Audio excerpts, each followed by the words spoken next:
Hi, my name is Tom Johnson from i4 Automation, and we are specialists in Unitronics control equipment.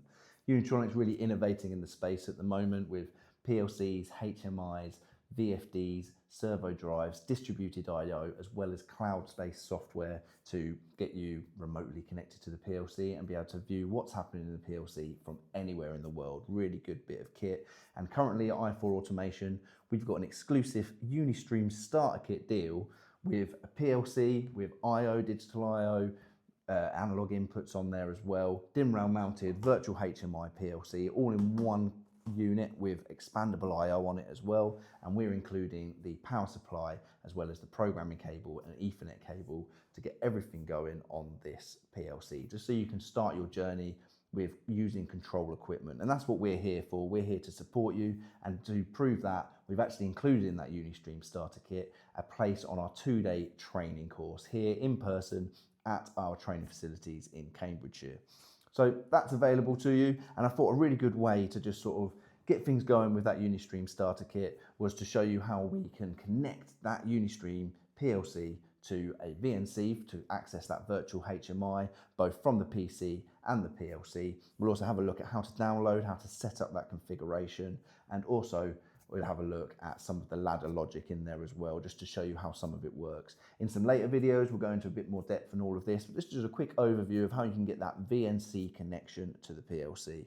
So first of all, if we come over to the Unilogic software here, this is included with all Unitronics PLCs. So you've got the UniStream software available to you to just go straight in and start programming the PLC. And the programming cable is just a standard USB cable, and we can also do it via Ethernet, which is what I've got currently. I've just got an Ethernet cable from my PC to the PLC itself, so I can create a connection between the two. And as I say, if you want to be able to connect to that remotely, you can do using a VPN or the UniCloud software, or you can do it via switch. Normal Ethernet rules apply on there.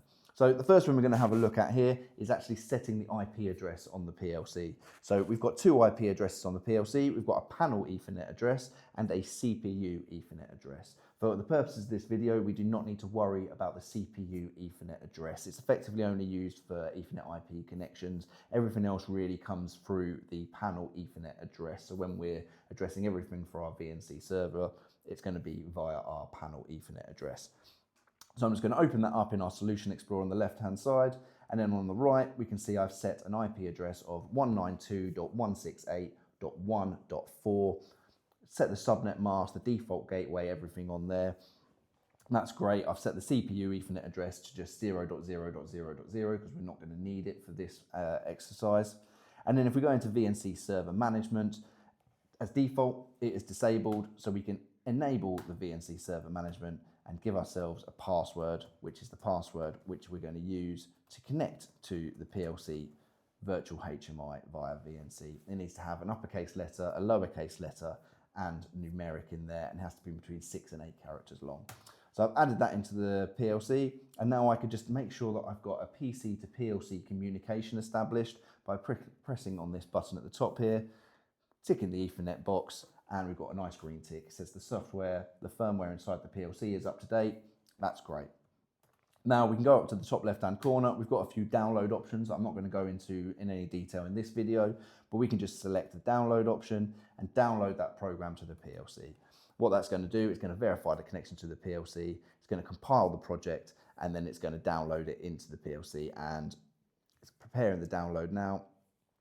And it's just giving me a warning there to say, actually, you've already downloaded the project into the PLC, because I knew that I was recording this video for you. But that's where it would go through the download process. But that has compiled the whole project there for you, and then it would go through the download. When it's completed the download, it's then going to go into online mode, which is where we can see the ladder logic inside the project in real time. So you can see there it's denoted by red lines to show you where the power is running through the ladder logic and where the function blocks are being used inside the program. We'll have a little look further into that in a moment, but for now, let's just have a look at the VNC connection. So what I'm going to do is just run a VNC viewer, put the IP address of the panel Ethernet address that we put into the PLC before. That's what we're going to use to connect to. Press the connect button, add the password that we set, and then straight away we've got the virtual HMI. So this is a HMI which is running inside this little box, and that can be connected, as I say, directly via any VNC viewer that you've got, and as well as the HMI touchscreen, which we'll get to in a moment. So we can go in here and we can access the PLC as if it's right in front of us from any Ethernet connection. We've got images that we can see on the screen here. We've got other bits and pieces, including a system simulation, which we're going to have a look at in a bit more detail in a moment. But just to give you an overview, that is how easy it is to get a VNC connection to these PLCs, and you can have multiple VNC connections running simultaneously. So multiple people can be viewing this PLC at the same time. So that's connecting it up directly from our VNC software, VNC viewer software, but we can also do it from a UniStream HMI, which has got VNC built into it. It's very simple. If I just show you the screen over here, we've just got ourselves a VNC client on the HMI. This is what happens when you connect up when you first turn on the HMI light panel. And I've just got a Ethernet connection here because you've got two Ethernet ports on the PLC. So I've just got an Ethernet connection to our HMI touchscreen. And I've just added in there the IP address, the panel IP address at the top, and I've added the password in there. You've got some other settings on there like timeout and whether you want the exit button on the screen and stuff like that. But that's all you really need. You need the IP address and the password, and you should be good to go. So now if I press the connect button, I've now got the connection to the virtual HMI. And as I say, you can have multiple VNC connections at the same time. I can open up our VNC connection on my laptop at the same time as having the VNC connection on the PLC as well. So we can see that in real time, both of them running at the same time. And if I start the system, we can see that we've got a simulation of a bottling plant loaded into the demo.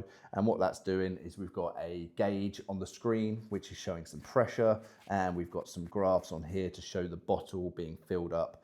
And we've also got another gauge over here, which is just giving us the fill amount that we've got inside the machine, as well as the conveyor speed. And if we just click through the HMIs here, we've also got a capping simulation, which is doing very much the same sort of thing, giving us a countdown of the number of caps that have been used. And we've also got the same for some labeling on the HMI as well. And as you can see, this HMI on the touchscreen is moving in real time with what I'm doing on the VNC viewer on the PC as well. So if we just go back to the actual bottling part of the PLC, we can go straight in and have a look at the Unilogic software again. And as I said before, we can see this in real time. We've turned the system on with the button on the HMI, and that's instantly connected the capping coil. So the capping is now on. And as we can see, what that's doing is just simulating the fill of these bottles, which is filling up. When it gets to 100, it's going back down again and starting up, just creating that simulation on the screen. And you've got the same for the pump pressure and the tank fill. We've got a system here. When the system turns on, it's storing a conveyor speed straight onto the screen. So we've got a 127 speed on the conveyor belt. When the system turns off, it's bringing the pump pressure down to 0 and bringing the conveyor speed down to 0 as well. And as you can see, this is the logic, which is resetting that value once it goes above a certain point. So when the fill level goes to 100%, it's storing a 0 in there and incrementing another bottle has been counted. And that's all displayed on the HMI, which can be seen from the actual HMI screen. If I go to the bottling HMI screen here inside Unilogic, we can see straight away that this is where the screen has been built up. We can't see it running in real time inside the Unilogic software, but that's why we've got the VNC viewer there. But this is where we've got all of the tags. We can go into one of these graphs on the screen, and we can see it is just linked straight away to the fill amount, which is the amount that we saw inside our Unilogic software, inside our ladder logic. And we've also got the pressure amount here, so I can click on this gauge, and that is straight away giving us our pump pressure tag, and it's just linked. We've just linked it directly from our ladder logic into our HMI, all in one environment. It's a really good system that I really think you're going to get to grips with nice and easily. But if you can't, I mean, it's always good to have a bit of support, and that's what i4 Automation are here for. By getting the UniStream starter kit, you have got a free place on our course. We also include this for existing customers. So if you want to get involved, please let us know. Let us know if you want to do anything with the starter kit, if you want to do anything with the touchscreen. We are here to support you, help configure your system, and make sure you have a smooth experience with the Unitronics equipment. Thank you so much for watching. If you have any questions, please drop them down below. Really happy to help. Thank you for watching. Cheers.